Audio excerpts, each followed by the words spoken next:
Hi guys, it's Piper, and thanks again for tuning in to another episode of the Crypto Realty Recap. Bitcoin is kind of holding steady this week, and by steady, I mean it's only been fluctuating by about $1,000, give or take. Right now it's holding at about the high tens. Not too shabby. So our buddy Bill Gates said in a Reddit Ask Me Anything session that cryptocurrencies are killing people in a direct way because they're being used by fentanyl and that ICOs are risky. Did you jump the shark, Bill? I think you just jumped the shark. Do I need to explain that, I don't know, cash can also pay for illicit drugs and trafficking and that the US $100 bill is the preferred method of payment for criminals worldwide?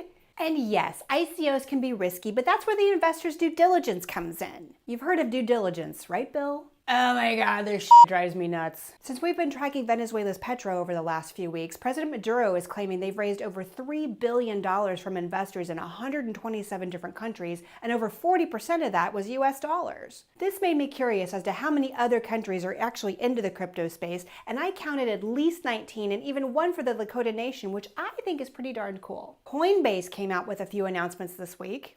Well, first off, they're rolling out SegWit this week and releasing some tax reporting tools as well. Well, if the man has his foot on your neck, there's not much you can do. Coinbase is also temporarily disabling PayPal, and their credit card with TD Bank is saying bye-bye. And they're adding 500 more customer service agents. So that's 500 more agents who will be able to send you a canned message and never really be able to solve your issue. But I'm not bitter. In other news and real estate related, Tim Kaine, remember that guy?